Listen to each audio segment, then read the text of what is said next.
దేవునికి మహిమ కలుగునుగాక. ప్రభువైన యేసుక్రీస్తు వారి శ్రేష్టమైన నామమున ఇక్కడ కూడి ఉన్న వారందరికీ, ఈ ప్రాంత ప్రజలకు, ఈ శబ్ద యంత్రము ద్వారా దేవుని మాట ఆలకిస్తున్న ప్రతి ఒక్కరికి పరలోకము నుండి భూలోకానికి దిగి వచ్చి మనందరి కొరకు ప్రాణం పెట్టి మరణించి తిరిగి లేచిన ప్రభువైన యేసుక్రీస్తు వారి శ్రేష్టమైన నామమున మా హృదయపూర్వకమైన శుభములు తెలియజేస్తా ఉన్నాం. కొద్ది నిమిషాలు దేవుని వాక్యాన్ని మనము విందాం. సహాయకరంగా దేవుని గ్రంథమైన పరిశుద్ధ గ్రంథం బైబిల్లో నుండి అపోస్తుల కార్యముల గ్రంథం 17వ అధ్యాయములో నుండి కొన్ని మాటలు మనం చదువుకుందాం. అపోస్తుల కార్యముల గ్రంథం 17:24 నుండి కొన్ని మాటలు నేను చదువుతున్నాను. జగత్తును అందలి సమస్తము నిర్మించిన దేవుడు తానే ఆకాశమునకును భూమికిని ప్రభువై ఉన్నందున హస్తకృతములైన ఆలయములలో నివసింపడు. ఆయన అందరికిని జీవమును ఊపిరిని సమస్తమును దయచేవాడు గనుక తనకు ఏదైనాను కొదువయున్నట్టు మనుషుల చేతులతో సేవింపబడువాడు కాడు.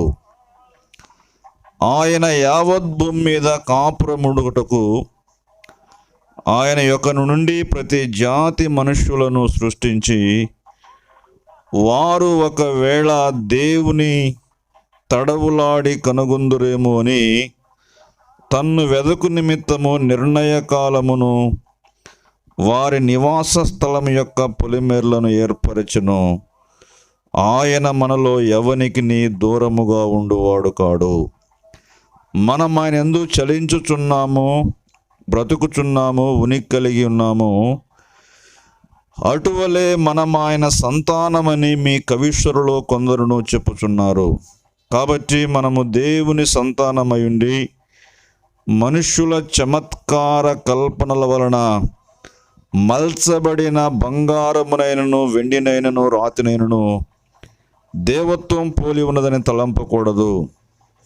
ఆ అజ్ఞాన కాలములను దేవుడు చూచి చూడనట్టుగా ఉండెను. ఇప్పుడైతే అంతటను అందరూ మారు మనస్సు పొందవలని మనుషులకు ఆజ్ఞాపించున్నాడు. ఎటనగా తాను నియమించిన మనుషుని చేత నీతిని అనుసరించి భూలోకమునకు తీర్పు తీర్చబోయడి యొక్క దినమును నిర్ణయించి ఉన్నాడు. మృతులలో నుండి ఆయనను లేపినందున దీని నమ్ముటకు అందరికీ ఆధారము కలుగజేసి ఉన్నాడు.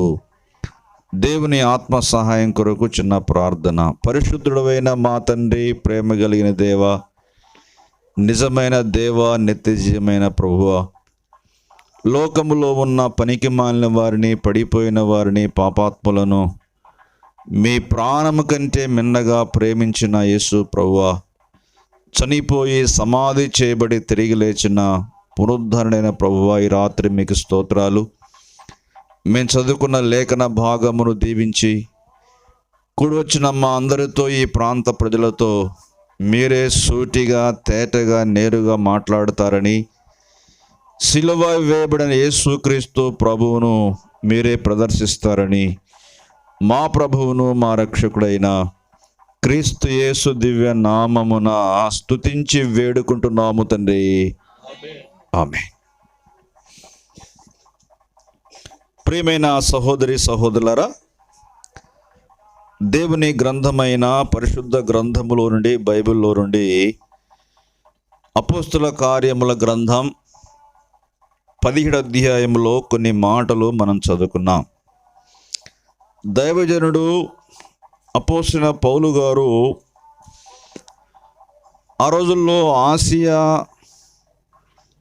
ఐరోపా ఖండాలలో దేవుని యొక్క సువార్తను శక్తివంతంగా ఆయన ప్రకటించాడు. అనేక వందల వేల లక్షల మందికి దేవుని సువార్త ప్రకటించి అనేక మందిని నిజమైన దేవుని వైపుకు, రక్షకుని వైపుకు ఆయన త్రిప్పాడు. ఈ క్రమంలో ఆయన ఏథెన్సు అనే పట్టణానికి వెళ్ళాడు. ఈ ఏథెన్సు అనే పట్టణము చాలా గొప్ప పట్టణము, చాలా సుందరమైన పట్టణము. అక్కడ గొప్ప గొప్ప తత్వవేత్తలు, జ్ఞానులు ఉన్నటువంటి పట్టణము. ఆ పట్టణములో ఉన్న వారికి ఉన్న ఒక హ్యాబిట్, అలవాటు ఏంటంటే ప్రతిరోజు ఏదైనా క్రొత్త విషయం తెలుసుకోవాలని వారికి ఆశ అంట. పాత విషయాల పట్ల వారికి ఆశ ఉండదు, కానీ ప్రతిరోజు ఏదైనా ఒక క్రొత్త విషయం గురించి మాట్లాడలో, తెలుసుకోవట్లో వారు కాలం గడిపేవారని ఈ భాగంలో మనం చూస్తాం. అయితే ఆ పట్టణం నిండా విగ్రహాలు ఉన్నాయి అని చూస్తాం.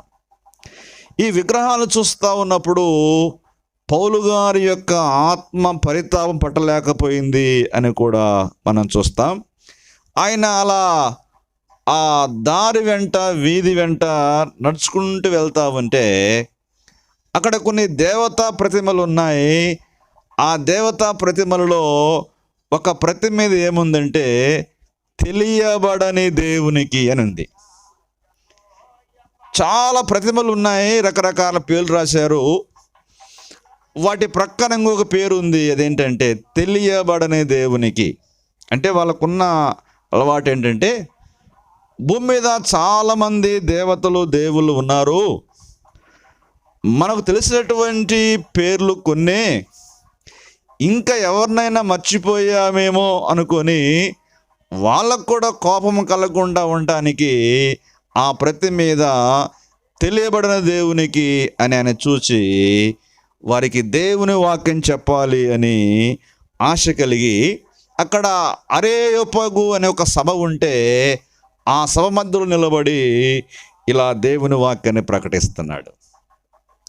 ఆయన ప్రకటించినటువంటి సందేశంలో నేను మీకు 7 మాటలు మాత్రమే జ్ఞాపకం చేస్తాను, చాలా క్లుప్తంగా, యుక్తంగా మీకు ముగిస్తాను. మొదటి మాట ఏంటంటే 24వ వచనంలో దేవుడు అంటే ఎవరో చెప్తూ దేవుడు సృష్టికర్త అని చెప్తున్నాడు. చూడండి, ఇక్కడ ఏముంది? జగత్తును అందలి సమస్తమును నిర్మించిన దేవుడు తానే ఆకాశమునకును భూమికిని ప్రభువై ఉన్నందున ఆయన హస్తకృతములైన ఆలయములలో నివసింపడు. భూమి మీద మనం గమనిస్తున్నప్పుడు రకరకాల మతస్థులు, హిందువులైనా, క్రైస్తవులైనా, మహమ్మదీయులైనా చాలా మతాలు ఉన్నాయి. ఎవరెవరి ఆ మందిరాలు, గుడులు, చర్చిలు కట్టుకుంటారు. కానీ దేని వాక్యం ఏముందంటే ఆయన హస్తకృతములైన, అంటే మనుషుడు నిర్మించినటువంటి ఆ మందిరం అనండి, గుడి అనండి, ఏమైనానండి, అక్కడ నివసింపడు. ఎందుకు అంటే ఆయనే ఆకాశమునకు భూమికి సృష్టికర్త.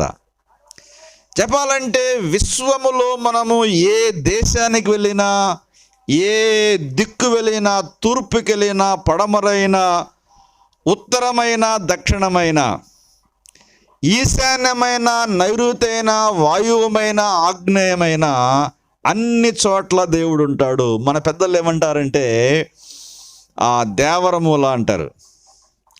దేవరమూలలో దేవుడు ఉంటాడు, కానీ దేవరమూల మాత్రమే దేవుడు ఉండడు. దేవుడు లేని చోటే లేదు. బైబిల్లో ఒక ఆయన ఆకాశికాడంట, ఆకాశంలో దేవుడు ఉన్నాడు. అక్కడి నుంచి భూమి మీదకి వచ్చాడంట, భూమి మీద కూడా దేవుడు ఉన్నాడు. ఆ తర్వాత నీళ్ళలోకి వెళ్ళాడంట, అక్కడ కూడా. అంటే దేవుడు లేని చోటు లేదు.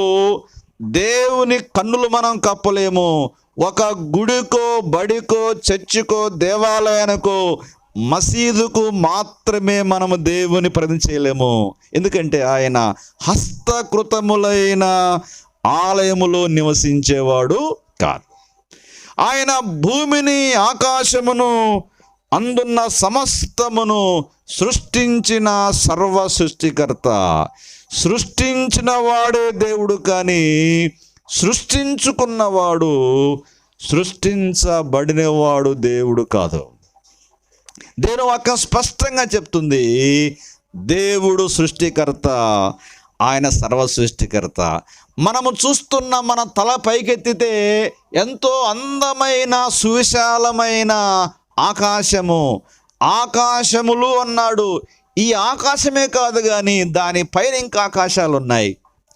మనం ఎక్కడైతే పాదం మోపామో మన పాదముల క్రింద ఉన్న ఈ భూమి మాత్రమే కాదు కానీ ఏమన్నాడు, అందలి సమస్తము, ఆకాశం మీద భూమి మీద ఉన్న సమస్తాన్ని ఆయన నిర్మించాడు. 26 చూడండి, 26లో ఏముందంటే, మరియు యావత్ భూమి మీద కాపురం ఉండుటకు ఆయన యొక్కని నుండి ప్రతి జాతి మనుష్యులను సృష్టించాడు.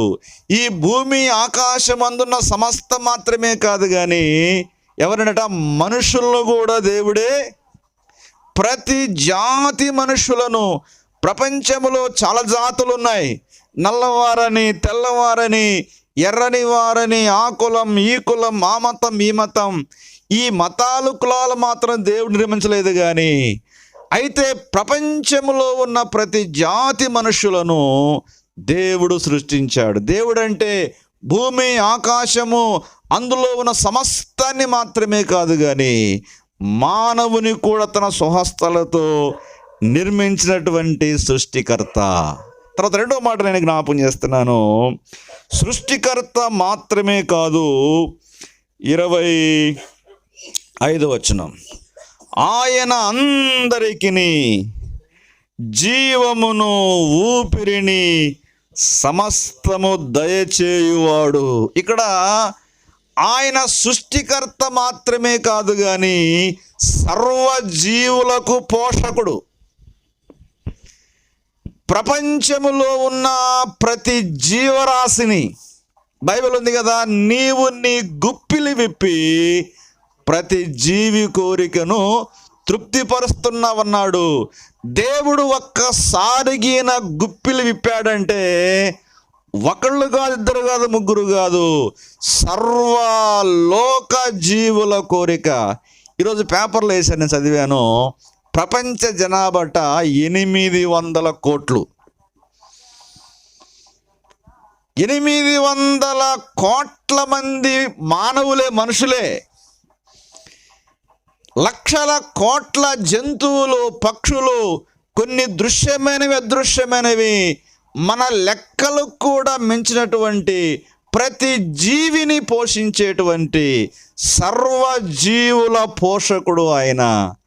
నన్ను నిన్ను మనందరినీ పోషించేవాడు ఆయనే. నేను చాలాసార్లు చెప్తా ఉంటాను, చాలామంది రైతుల్లో ఇక్కడ వ్యవసాయ బోర్లు ఉన్నాయి. 1 ఎకరా నీళ్ళు పారాలంటే ఎంత టైం పడుతుంది? కొన్ని రోజులు పడుతుంది. బాగా నీళ్ళు వస్తే 1 పూట 2 పూటలో పడుతుంది. కానీ 10 నిమిషాలు వర్షం వస్తే 10 నిమిషాలు ఎక్కడైతే వర్షం పడుతుందో అన్ని వందల లక్షల కోట్ల ఎకరాలు నిండిపోతాయి అంతే. దేవుడు ఒక్కసారి ఆకాశపు తుమ్ములు ఇప్పితే సర్వ ప్రపంచమంతా పులకించిపోయిద్ది. అలాంటి శక్తి గలవాడు ఆయన. మానవునికి గాలి, నీరు, వాతావరణము అన్నీ దయచేస్తూ సర్వజీవులను పోషించేవాడు. నిన్ను నన్ను పోషించేవాడు దేవుడే, యేసుక్రీస్తు వారు. ఒకటి ఏం చెప్పాను, ఆయన సృష్టికర్త లేక సర్వ సృష్టికర్త. 2 సర్వజీవులను పోషించేవాడు. ఇక 3వ మాట కూడా చూడండి, ఇక్కడ ఉంటుంది అదే మాట 25లోనే ఉంటుంది. ఆయన అందరికీ జీవమును ఊపిరిని సమస్తమును దయచేవాడంటే ఆయన సజీవుడు.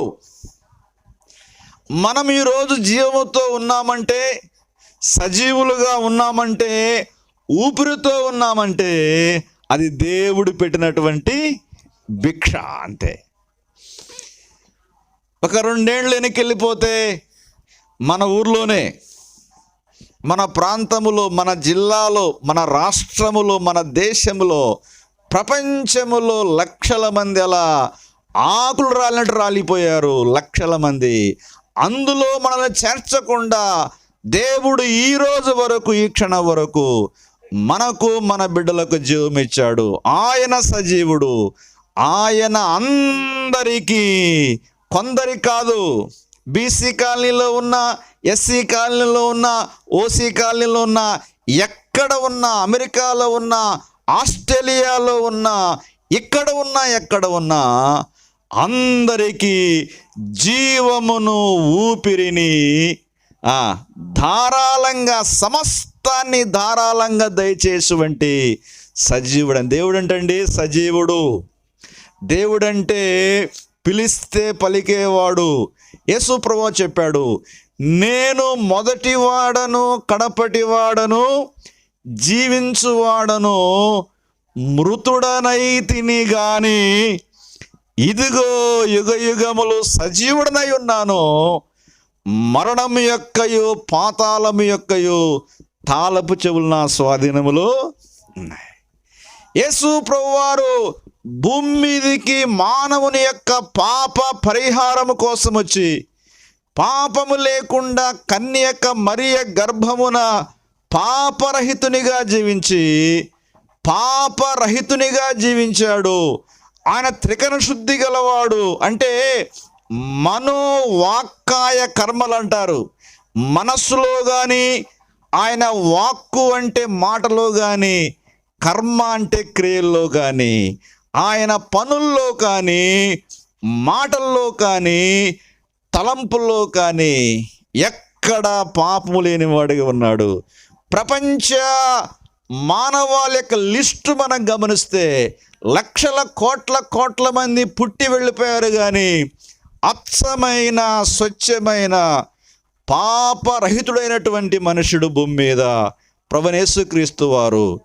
ఆయన పాపులమైన మన కొరకు, శాపగ్రస్తులమైన మన కొరకు తానే చనిపోయి, తన ప్రాణం పెట్టి, రక్తము ధారపోసి చనిపోయాడు. సమాధిలో కూడా వెళ్ళాడు. మూడవ నాడు ముందుగా చెప్పినట్టుగానే నేను చనిపోతాను, సమాధిలో పెడతారు, నేను తిరిగి లేస్తానని చెప్పినట్టుగానే, కాకతాళీయం కాదు కానీ ఖచ్చితంగా చెప్పినట్టుగానే ఆయన తిరిగి లేచి పరలోకి వెళ్ళిపోయాడు. అన్నాడు కదా, మృతుడనైతిని గాని ఇదిగో యుగ యుగములు సజీవుడనై ఉన్నాను. ఆ సజీవుడు మనకు జీవమును, ఊపిరిని, సమస్తమును దయచేసేవాడు. తర్వాత దేవుని వాక్యం చెప్తుంది, మానవుడట అపరాధముల చేత, పాపముల చేత చచ్చిపోయిన వాడున్నాడు. మనము జీవచ్చవాలం, పేరుకు మాత్రమే జీవిస్తున్నాం, కానీ ఆత్మీయంగా చనిపోయిన వారము. అపరాధముల చేత, పాపముల చేత చచ్చినటువంటి మనల్ని క్రీస్తుతో కూడా దేవుడు బ్రతికించి సజీవులుగా ఉంచుతాడు. ఎప్పుడైతే ఒక వ్యక్తి యేసు ప్రభు దగ్గరకు వచ్చి, యేసు ప్రభువా నేను పాపిని, నా పాపాలు క్షమించయ్యా, మన్నించయ్యని వేడుకుంటే వారిని తిరిగి బ్రతికించి సజీవులుగా చేసేవాడు. ఒకటి, ఆయన ఎవరు? సృష్టికర్త, సర్వ సృష్టికర్త. రెండు, సర్వజీవులను సమృద్ధిగా పోషించేవాడు. మూడు, ఆయన ఎవరంటే ఆయన సజీవుడు. ఇంకో మాట చూడండి, ఇక్కడ మనం చదువుకుందాం, 26వ వచనం చదువుకుందాం. మరియు యావత్ భూమి మీద కాపురం ఉండుటకు ఆయన ఒక నుండి ప్రతి జాతి మనుషులను సృష్టించి, వారు ఒకవేళ దేవుని తడవులాడి కనుగొందురేమో అని తన్ను వెదకు నిమిత్తము నిర్ణయ కాలమును వారి నివాసం యొక్క పొలిమేరను ఏర్పరచెను. ఆయన మనలో ఎవ్వనికి దూరముగా ఉండేవాడు కాదు. దేవుడంటే ఎవరికి దూరంగా ఉండడు, సమీపంగా ఉండే దేవుడు. ఒకటి, దేవుడంటే సర్వ సృష్టికర్త, దేవుడంటే సర్వజీవుల్ని సమృద్ధిగా పోషించేవాడు, దేవుడంటే సజీవుడు. దేవుడంటే ఎవరికైనా, ఏ కులస్తులకైనా, ఏ మతస్థులకైనా, ఏ ప్రాంతం వారికైనా, ఏ దేశస్థులకైనా పిలిస్తే పలికేంత అందుబాటులో ఉండేవాడు. ఇంగ్లీష్లో ఏమంటారంటే he is at a hand, అంటే చెయ్యి చాపితే అందేంత దూరంలో ఉంటాడు. చాలామంది ఎటు వెళ్తూ ఉంటారు. మొన్న ఒక అబ్బాయి నాకు ఫోన్ చేసి అంటున్నాడు, అన్నయ్య ఆదివారము మా ఊర్లో మా ఇంట్లో ప్రార్థన పెట్టాలన్నా మేము గుణదల్లో వేస్తున్నాం అన్నాడు. ఎందుకంటే గుడి కోసమంట. దేవుడు గుణదల్లో లేడు, దేవుడు గుడివాళ్ళలో లేడు, దేవుడు ఎక్కడో లేడు. కానీ దేవుడు తిరుపతిలో లేడు, ఎక్కడ లేడు. కానీ ఎక్కడున్నాడు? మనం ఎక్కడ ఉంటే అంటే కనుక్కోవాలే. కానీ దేవుడు మనిషికి అత్యంత సమీపములో, చెయ్యి చాపితే దొరికేంత దగ్గరలో ఉన్నాడు. బహుశా చాలా వస్తువులు మనకు సమీపంగా ఉండవు, కానీ దేవుడు మాత్రము అందరికి అందుబాటులో ఉన్నాడు. ఆయన దగ్గరకు వస్తే ఆయన దగ్గరకు వస్తాడు. బైబిల్లో ఉన్న దేవుడు యేసుక్రీస్తు ప్రభువారు ఆయన మానవాళికి అత్యంత సమీపంగా వచ్చాడు. యేసుక్రీస్తు ప్రభువారు శరీరధారిగా ఎందుకు వచ్చాడంటే ఆయన మనకు సమీపంగా రావడానికి. కొంతమందికి అర్థం కంటారు, యేసుక్రీస్తు ప్రభు పుట్టి 2000 ఏళ్ళే కదా, మరి అంతకుముందు ఉన్న వాళ్ళ పరిస్థితి ఏంటంటారు. యేసుక్రీస్తు ప్రభు వారి యొక్క వయసు 2000 ఏళ్ళు కాదు, అంతకు ముందే ఉన్న ఆయన ఆదికి అనాదిలో ఆత్మరూపిగా ఉన్న దేవుడు మానవుని యొక్క పాప పరిహారం కొరకై లోక కళ్యాణార్థమై శరీరధారిగా మనిషిగా వచ్చి 2000 ఏళ్ళు. ఆయన ఇంతకు ముందే ఉన్నవాడు.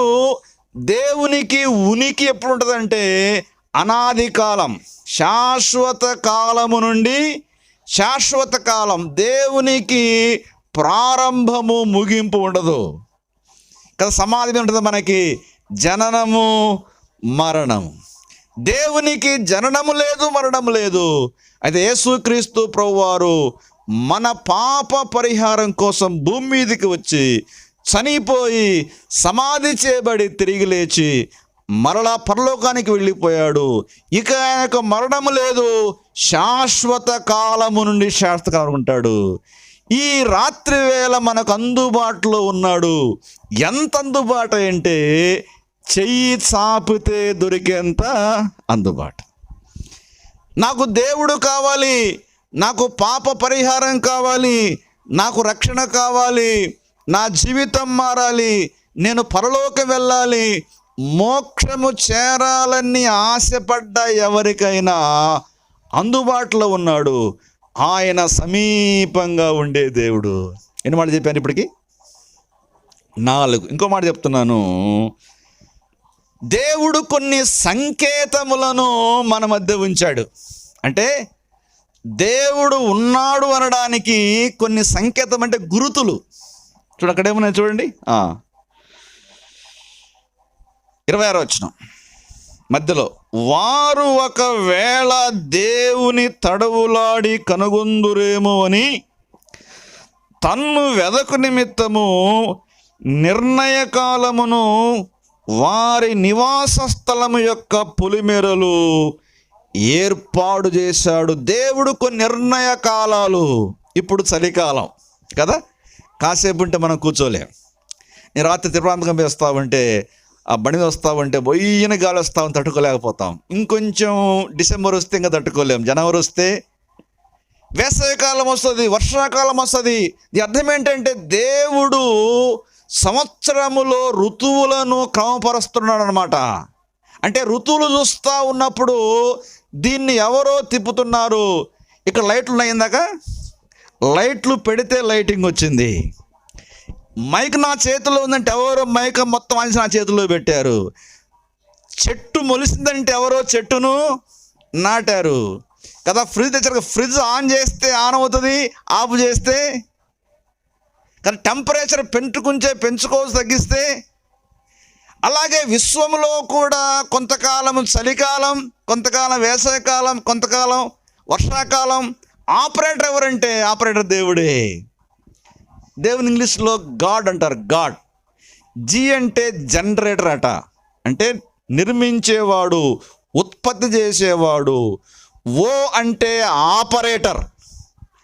ఆ ఉత్పత్తి చేసినటువంటి సృష్టిని, వస్తువును ఆయనే. ప్రపంచంలో ఎవడు కూడా చలికాలాన్ని ఎండాకాలం చేస్తాడా?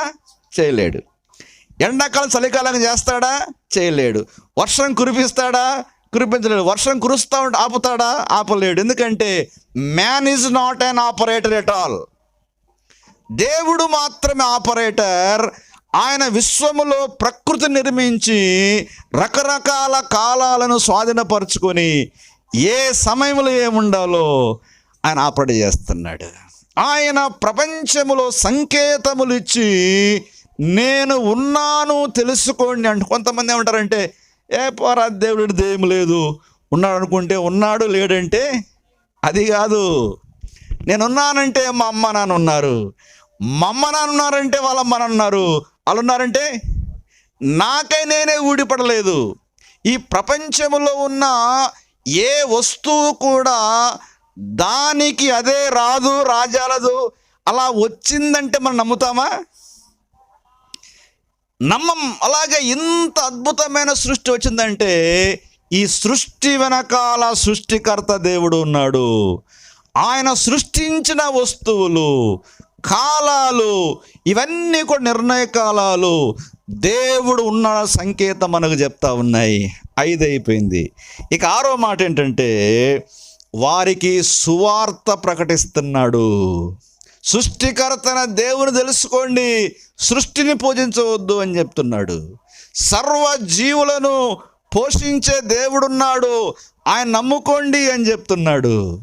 దేవుడు మనలో సమీపంగా ఉండేవాడు, ఆయన దగ్గరికి రండి అని చెప్తున్నాడు. దేవుడు విశ్వములో రకరకాల సంకేతాలు పెట్టాడు, ఆ సంకేతాలు గుర్తుపట్టండి అని చెప్తూ ఇప్పుడు చూడండి ఇలా అంటున్నాడు. 30 వచనములు ఏముందంటే ఆజ్ఞాన కాలములను దేవుడు చూచి చూడనట్టుగా ఉండెను గాని ఇప్పుడైతే అంతటను అందరూ మారు మనస్సు పొందవలని ఆయన మనుషులకు ఆజ్ఞాపిస్తున్నాడు. ఓ ఏథెన్సు ప్రజలారా వినండి అని చెప్తున్నాడు. ఈ సమయంలో ఓ బీసీ కాలనీ వాసులారా, పులల్చెరు వాసులారా వినండి అని నేను చెప్తున్నాను. ఏంటంటే దేవుడు చెప్తున్నాడు, మీరు మారు మనస్సు పొందండి, మీ మనస్సు మార్చుకోండి, మీ బ్రతుకులు మార్చుకోండి, సృష్టికర్త అయిన దేవుని నమ్ముకోండి, మనకు సమీపంగా ఉన్న దేవుని దగ్గరికి రండి. నిన్ను, నన్ను, మన కుటుంబాలను, మన దేశాన్ని, ప్రపంచాన్ని ఆహారం ఇచ్చి, వర్షం ఇచ్చి, గాలిచ్చి, నీరిచ్చి పోషిస్తున్నటువంటి పోషకుడైన, సమృద్ధిగా పోషించేటువంటి దేవుని దగ్గర రండి, పాపములు విడిచిపెట్టండి, మారు మనస్సు పొందండి అని దేవుడు మనుషులకు ఆజ్ఞాపిస్తున్నాడు. ఇప్పుడున్న మనసు, మన మనసు మంచిది కాదు. ఇది చండాలమైన మనసు, తోటి వారికి హాని చేసే మనసు, తిట్టే మనసు, కొట్టే మనసు, ఇది వ్యభిచార మనసు, త్రాగుడు మనసు కదా, తోటి వారిని తృణీకరించే మనసు. ఈ మనసు దేవునికి మంచిది కాదు. ఈ మనస్సు మనం కలిగి ఉంటే మోక్షానికి, దైవరాజ్యానికి, పరలోకానికి చేరము కదా, యమగుండానికి, పాతాళ గుండానికి, యుగ యుగములు ఆరిపోని అగ్నిగుండములో పడి కాలిపోతాం చెప్తున్నాడు. అంతటా అందరూ ఏమండి, దేవుడంటే కొందరి కాదు, అందరికీ, అంతటా అందరూ మారు మనస్సు పొందాలని ఆయన మనుషులకు ఆజ్ఞాపిస్తుంది సువార్త. ఎందుకు మారు మనసు పొందాలి అంటే కింద చూడండి, ఒక మాట అన్నాడు 31 వచనం. ఎందుకనగా తాను నియమించిన మనుషుని చేత నీతిని అనుసరించి భూలోకమునకు తీర్పు తీర్చబోయేడి ఒక దినమును దేవుడు నిర్ణయించాడు. మీకు సందేహం రావచ్చు, నేను ఎందుకు మారాలి, ఎందుకు దేవుని నమ్ముకోవాలి, ఎందుకు మారు మనసు పొందాలి? ఈ జీవితం చాలా బాగా ఉంది కదా అనుకోవచ్చు, కానీ అయితే మన జీవితానికి దేవుడు తీర్పు తీరుస్తాడు. మన మాటలకు తీర్పు ఉంది కదా. నేను మా బిడ్డలకి ఒక 10 రూపాయలు డబ్బులు ఇచ్చి కొట్టుకు పంపిస్తే రాంగ్ అడుగుతాను, ఎంత ఖర్చు అయింది, ఎంత మిగిలింది అని. 100 ఇస్తే ఇంకా 10 అడుగుతాను, 1000 రూపాయలు అడుగుతాను. ఎందుకంటే నేను నా బిడ్డలకు డబ్బు ఇచ్చినప్పుడు ఇంటికి రాగానే ఎంత ఖర్చు అయింది, ఎంత మిగిలింది అడుగుతాను. మిగిలితే తీసుకుంటాను, మిగలకపోతే లెక్క చెప్పు అంటాను. నేనైనా మీరు కూడా అందరంతే. కానీ దేవుడు మనకు జీవితం ఇచ్చి జీవమిస్తే మన ఇష్టానుసారంగా జీవిస్తే లెక్క అడగడా తప్పకుండా అడుగుతాడు. దాన్ని ఏమంటారంటే బైబిల్ భాషలో తీర్పు తీర్చే దినం. మనకు ఊహ వచ్చినప్పటి నుంచి చనిపోయేంత వరకు ఏం చేశామో, ఏం మాట్లాడామో, మన చూపులకు, మన తలంపులకు, మన మాటలకు, మన క్రియలకు మనము దేవునికి లెక్క చెప్పాలి. తీర్పు తీరుస్తాడు దేవుడు. ఆ తీర్పు రోజు మనము దేవుని శిక్ష గురి కాకుండా ఉండాలంటే ఇప్పుడు ఏం చేయాలి? మారు మనసు పొందాలి. ఆ కింద అన్నాడు, ఈ తీర్పు ఉండడానికి గుర్తు ఏంటో చూడండి. గుర్తు ఏంటంటే 31 రెండవ భాగము, మృతులలో నుండి ఆయనంటే యేసుక్రీస్తును లేపినందున దీనిని నమ్మడానికి అందరికీ ఆధారం. దీన్ని అంటే తీర్పు ఉంది అనడానికి అర్థం ఏంటంటే యేసుక్రీస్తు ప్రభు తిరిగి లేచాడు. యేసు ప్రభు వారు చచ్చిపోయి సమాధిలోనే ఉంటే మనకు తీర్పు లేదు, కానీ ఆయన మన కోసం చనిపోయి సమాధి చేయబడి తిరిగి లేచాడు. ఇప్పటికి కూడా ఇశ్రాయేలు దేశంలో యెరూషలేముకు బయట యేసు ప్రభు వారి యొక్క ఖాళీ సమాధి ఉంది. చాలామంది రాజకీయ నాయకులు, డబ్బున్న వాళ్ళు వెళ్ళి చూసేస్తున్నారు. తెరవబడిన సమాధి ఓపెన్ టూమ్ ఇప్పటికి కూడా ఉంది. యేసు ప్రభు వారు తిరిగి లేచాడు. ఆయన తిరిగి లేచాడు కాబట్టి మనకేముంది? తీర్పు ఉంది. ఆ తీర్పు తప్పించుకోవాలంటే ఈ రాత్రి మారు మనస్సు పొందాలి, పాపాలు ఒప్పుకోవాలి, పశ్చాత్తాపడాలి అని దేవుడు కోరుతున్నాడు. ఇక 6వ మాట ఏంటంటే సువార్త కదా, సువార్త ప్రకటించాడు. 7వ మాట ఏంటంటే సువార్తకు స్పందన. అక్కడ చాలామంది, వందల మంది అరేయోపగు అనే సభలో ఉన్నటువంటి వాళ్ళు పౌలు గారు సువార్త ప్రకటిస్తూ ఉంటే విన్నారు. వాళ్ళ స్పందన చూడండి. 32వ వచనంలో, మృతుల పునరుద్ధానమును గూర్చి వారు వినినప్పుడు చూడండి స్పందన. కొందరు అపహాస్యం అంటే పక్కపక్క నవ్వారు. ఇదేంద్రా బాబు, ఎవరో యేసంట భూమి మీదకి వచ్చాడంట, కన్యక గర్భంలో పుట్టాడంట, నాన్న లేకుండా పుట్టాడంట, అంత విచిత్రంగా ఉంది, దేవుని సహాయం పుట్టాడంట, చచ్చిపోయాడంట, సమాధికి వెళ్ళాడంట, తిరిగి అని నవ్వుతున్నారు, పక్క నవ్వుతున్నారు కదా. అంటే ఒక విషయం చెప్పినప్పుడు స్పందన ఖచ్చితంగా నేను చెప్తా ఉంటే కొంతమంది వినేవాళ్ళు ఖచ్చితంగా స్పందిస్తారు. అందరూ ఒకే రకంగా స్పందించరు. అక్కడ స్పందన ఏంటంటే మృతుల పునరుద్ధానాన్ని గురించి దైవజనుడు ప్రకటిస్తున్నప్పుడు కొందరు అపహాస్యం చేశారు, మరికొందరట దీన్ని గురించి నీవు చెప్పి ఇంకొకసారి వింటామని వాయిదా వేశారు కదా. కొంతమంది ఏం చేశారు? అపహాస్యం చేశారు, నవ్వారు. కొంతమంది ఏమన్నారు?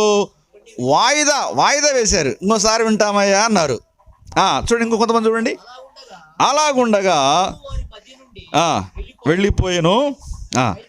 అయితే కొందరు మనుషులు అతని హత్తుకుని విశ్వసించరి. 3 రకాల స్పందనలు.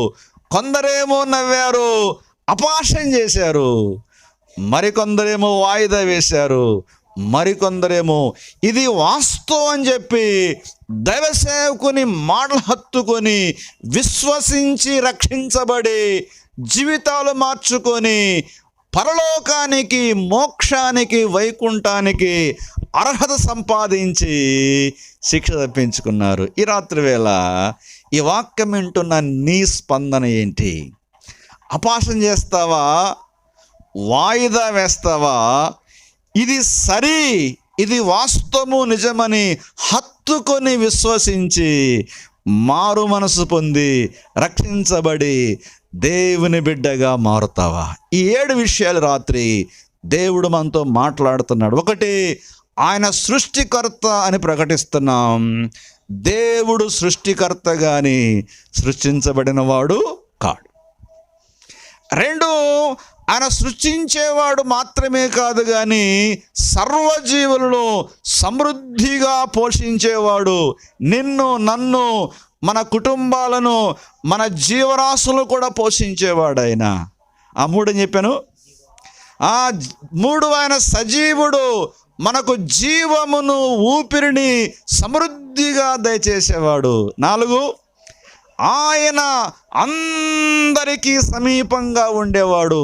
ఆయన దగ్గరికి రావాలే కానీ, ఆయనకు ప్రార్థన చేయాలే కానీ, ఆయన సహాయాన్ని కోరుకోవాలి కానీ నేను మీ దగ్గరికి రాను అనడు. ఆయన ప్రతి ఒక్కరికి అందుబాటులో ఉంటాడు, సమీపములో ఉంటాడు. ఎంత సమీపం అంటే చెయ్యి చాపితే అందంత సమీపం ఉంటాడు. 5వ మాట, విశ్వములో కొన్ని సంకేతాలు, గుర్తులు పెట్టాడు. ఆ గుర్తులు చూస్తున్నప్పుడు దేవుడు ఉన్నాడని మనం నమ్ముతాం. ఇక 6వది, తన సువార్త వినిపిస్తున్నాడు. ఏంటి ఆ సువార్త అంటే మనసు మార్చుకోవాలి, మారు మనసు పొందాలి, పరివర్తన చెందాలి. ఎందుకు మారు మనసు పొందాలంటే, ఎందుకు?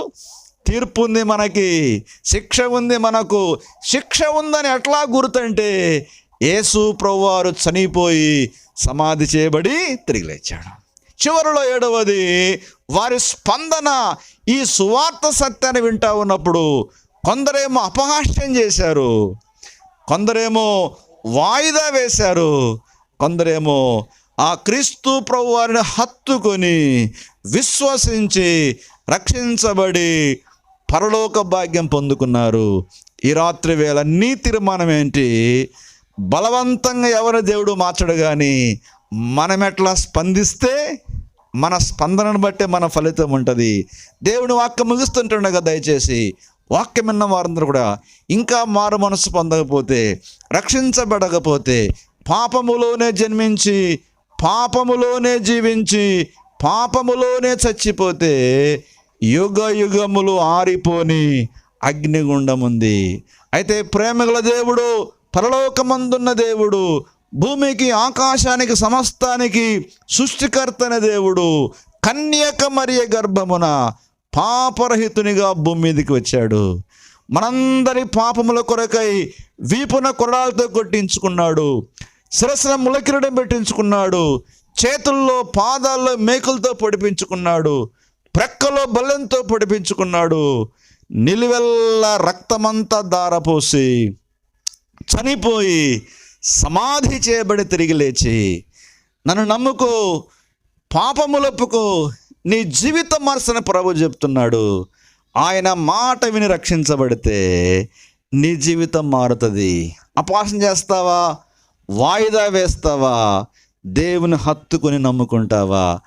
మనం ఎట్లా ఇష్టపడితే ఆ ఫలితం మనకు వస్తుంది. కాబట్టి రక్షించబడండి, దేవుని నమ్ముకోండి, పరలోక భాగ్యం పొందుకోవాలని ఈ రాత్రి ప్రేమతో ఈ మాటలు ముగిస్తున్న దేవుడి ఈ మాటలు మన కొరకు దీవించుగాక. చిన్న ప్రార్థన చేసుకొని ముగించుకుందాం. ప్రియమైన సోదరి సోదరులారా, ఇక్కడ కూడిన వారేమి, ఈ ప్రాంతవాసులేమి, ఈ రాత్రి వేళ పరలోకమందున్న దేవుని మాటలు, పవిత్రమైన మాటలు, ప్రేమగల మాటలు విన్నాం. 7 విషయాలు మీ దృష్టికి తెచ్చాను. ఈ సువార్త వింటున్న మీ స్పందన ఏంటి? మేము ప్రకటించిన మాటల పట్ల మీ స్పందన, ఇవి వాస్తవమేనా? ఇవి నిజమైన మాటలేనా? దేవుడు సృష్టికర్త కాడా? దేవుడు నిన్ను పోషించేవాడు కాదా? దేవుడు నీకు సమృద్ధి ఇవ్వలేదా? నీకు సమీపంగా ఉన్నాడు ఆయన. దేవుడు సంకేతాలు పెట్టాడు, సువార్త వినిపిస్తున్నాడు. ఆ సువార్తకు సరిగ్గా స్పందిస్తే దేవా, నేను పాపిని, నా కొరకై ప్రాణం పెట్టావు, రక్తము చిందించావు, చనిపోయి తిరిగి లేచావు. దేవా, నన్ను క్షమించు, నన్ను రక్షించు, నా బ్రతుకు మార్చమంటే ఎంత ఘోర పాపినైనా ప్రభు క్షమిస్తాడు, రక్షిస్తాడు. ఈ రాత్రి నిజంగా ఆశ మీకుంటే దయచేసి మీ తీర్మానం మాకు చెప్పండి. నేను యేసయ్యను నమ్ముకుంటాను, మారు మనసు పొందుతాను, రక్షించబడతాను, నాకు పరలోకం కావాలి, నా జీవితం మారాలి, ఆశ నాకుంది, నిజమైన దేవుడు నాకు కావాలి అని మీరు ఆశపడితే దేవుడు ఎవ్వరికి దూరంగా ఉండేవాడు కాడు, త్రోసివేసేవాడు కాదు, చెయ్యి చాపితే అందుబాటులో ఉన్నాడు. ఇంత అందుబాటులో ప్రపంచంలో మనకి ఎవ్వరు దొరకరు. యేసుక్రీస్తు ప్రభువారు అందరికీ దేవుడు, అందరికీ ప్రభు. ఈయన అందరి కొరకు విమోచన క్రయధనముగా తన ప్రాణం పెట్టి చేతులు చాపి నా యొద్దకు రండి అని ప్రయాసపడి భారం మోస్తున్న ప్రతి ఒక్కరిని పిలుస్తున్నాడు. నీ వస్తే, నీవు ఇష్టపడితే, నీ హృదయమానికిస్తే, మారు మనసు పొందితే నీ జీవితం మారుతుంది. దయచేసి ప్రభువా, నేను పాపినయ్యా, నా పాపాలు క్షమించు, నా బ్రతుకు మార్చు, నాకు మారు మనసు కలిగించు, రక్షించమని మనసులో చెప్పుకో. తప్పకుండా ప్రభు నీ జీవితాన్ని మారుస్తాడు. సో బర్నబాస్ గారు ప్రార్థన చేసి ముగిస్తారు. దయాళుడు అయిన తండ్రి, కృపగల నాయన, మీకు వందనాలు, స్తోత్రాలు చెల్లిస్తున్నాం. ఇంతవరకు మీ దాసుని ద్వారా మీరు అందించిన అమూల్యమైన వాక్కులకై స్తుతిస్తున్నాం. అవును నాయన, ప్రభు అయిన యేసుక్రీస్తు వారు సమస్తమును సృష్టించిన వాడు, సర్వాధికారి అయిన దేవుడు, మానవుల పాప పరిహారం కొరకై పరలోకం నుంచి దిగివచ్చి మానవాళి రక్షణ కొరకై కల్వారి శిలువలో విరిగిపోయి అమూల్యమైన రక్తము కాచి చనిపోయి సమాధిలో పెట్టబడి 3వ దినమున మరణాన్ని ఓడించి తిరిగి లేచి మానవాళికి ఇచ్చిన గొప్ప రక్షణను బట్టి దేవా స్తోత్రాలు చెల్లిస్తున్నామయ్యా. ఈ వాక్యం విన్నవారిని దీవించి వర్ధిల్ల చేయండి. ఈ కాలనీ వాసులను, వారికి ఇచ్చిన పాడి పంటలను దేవా సమృద్ధిగా దీవించండి అయ్యా. అయ్యా, చదువుకునే బిడ్డలను దీవించండి, మంచి జ్ఞానంతో నింపమని వేడుకుంటా ఉన్నాం. ఈ పుల్లల చెరువు గ్రామాన్ని దీవించి ఆశీర్వదించండి అయ్యా. విద్యావేత్తలను, వ్యాపారవేత్తలను, అయ్యా రైతులను, అయ్యా సమస్తమైనటువంటి వారందరినీ కూడా దీవించి ఆశీర్వదించమని మీ సన్నిధిలో మేము ప్రార్థన చేస్తూ ఉన్నాం. చేరువచ్చినటువంటి ఒక్కొక్కరిని దీవించి వర్ధిల్ల చేయమని, వాక్యం అందించిన మీ దాసుని కుటుంబాన్ని దీవించమని ప్రభువైన యేసుక్రీస్తు వారి శ్రేష్టమైన నామంలో ప్రార్థన చేసి వేడుకుంటున్నాము తండ్రి. ఆమెన్.